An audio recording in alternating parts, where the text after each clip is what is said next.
All right, let's get right into it. Today we're breaking down a really fascinating show called Whispers from the Future. And what makes it so different is that it isn't just another tech review about the latest gadgets. Nope, it's all about how technology is going to fundamentally reshape, well, us. What it even means to be human. The way it kicks off is brilliant.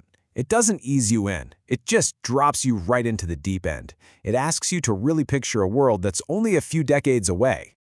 So, in this world of 2050, forget about pulling out your phone. You just think a message to your friend. And poof, a tiny little implant in your brain sends it across the city in the blink of an eye. And your morning routine, completely different. You're not fumbling for the coffee pot. Instead, an AI chef is whipping up your breakfast, and it knows exactly what you need nutritionally, maybe even better than you do. Then you glance out the window, and the city itself feels, well, alive. The roads are literally healing their own cracks, and the sky is filled with this quiet, graceful ballet of flying taxis. I mean, it sounds like something straight out of a movie, right? Pure sci-fi. But that's exactly the point. This show lives on that razor's edge between science fiction and what could very well become our reality. And that really gets to the heart of what this show is all about. It's not interested in the latest product launch. Nah, it's going way, way deeper. It asks, what happens to our society, our culture, our morals, when this stuff becomes real? You know, think about most tech coverage. It's all about specs, speeds, and new features. Whispers from the Future just throws that whole playbook out the window. It shifts the entire conversation to the bigger, messier, more complicated questions, the human stuff.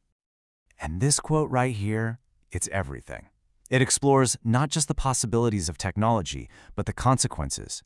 That one word, consequences, is the secret sauce. It's what makes the whole thing so different and, frankly, so important.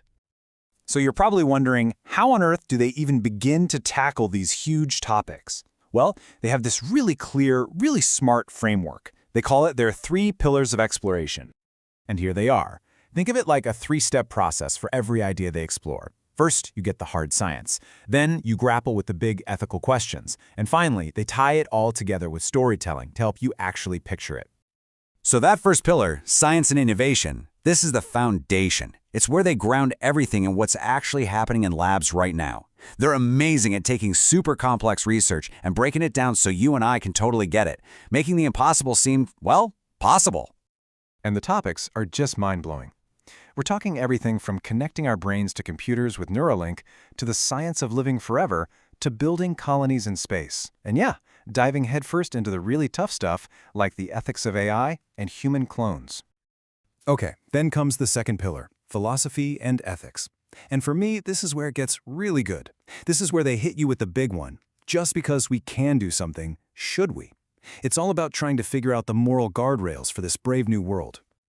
And the final piece of the puzzle is imagination and storytelling. Because it's not enough to just know the facts, right? You have to feel what it might be like. And that's what they do here.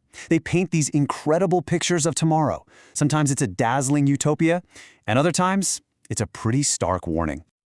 So that's their whole structure. But honestly, what really makes this show special isn't just what they talk about, it's how they do it.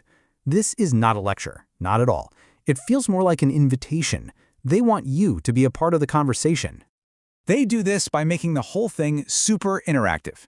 They're constantly hitting you with these thought experiments and direct challenges that kind of force you to stop just passively listening and start actively creating.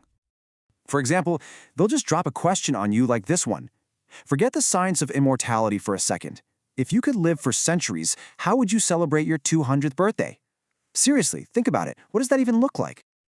Or how about this one? It's a real mind-bender. If an AI wakes up, becomes a conscious citizen, what rights should it have? Of course, there are no easy answers, and that's the whole point. So all of these pieces, the science, the tough ethical questions, the storytelling, it's all designed to lead to one single powerful idea. It's about shifting our whole mindset from being people the future just happens to being the people who actively build it. This quote from the show just nails it perfectly. It's about shared responsibility. The future isn't some fixed destination we're all hurtling towards. It's a group project, and guess what? We're all on the team. Which leaves all of us with the final and most important question the show asks. And it's not just a hypothetical, it's a direct challenge. With all of these unbelievable new tools on the horizon, what kind of future do we actually want to build together?